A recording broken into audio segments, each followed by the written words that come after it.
1 മാസം പ്രയാസമുള്ള നോമ്പ് എന്താണെന്നറിയോ? നാവ് സൂക്ഷിക്കുന്ന നോമ്പാണ്, ഖൽബ് സൂക്ഷിക്കുന്ന നോമ്പാണ്, നമ്മുടെ ചിന്തകളിലേക്ക് പിശാച് കയറി വരുമ്പോൾ നിയന്ത്രിക്കുന്ന നോമ്പാണ്. ആ നോമ്പ് പ്രയാസമാണ്.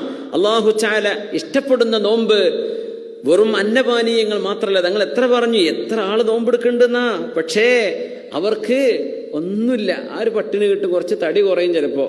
നമ്മൾ അതുമില്ല, തടി കൂടും ചെയ്യുന്ന റമദാനായി കഴിഞ്ഞാൽ. സുബ്ഹാനല്ലാഹ്. അപ്പോ ചിലർക്കെങ്കിലും അന്നപാനീയങ്ങൾ ഉപേക്ഷിക്കുന്ന ഉപകാരം കിട്ടിയേക്കാം, വേറൊന്നും നോമ്പൊന്നും കിട്ടാണ്ടാവില്ല. നോമ്പിൽ ഏറ്റവും എളുപ്പമുള്ള നോമ്പ് ഏതാണെന്നറിയോ? ഭക്ഷണം വെള്ളം ഒഴിവാക്കുന്ന നോമ്പ്. അതന്നെ ഏറ്റവും എളുപ്പമുള്ള നോമ്പ്. പ്രയാസമുള്ള നോമ്പ് ഏതാണെന്നറിയോ?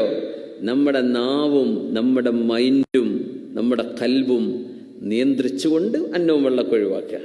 വെറും അന്നം വെള്ളം ഒഴിവാക്കുക ഒരു പണിയില്ല. അഹ്വനസ്സൗം എന്ന് പറഞ്ഞ സ്വഹാബികൾ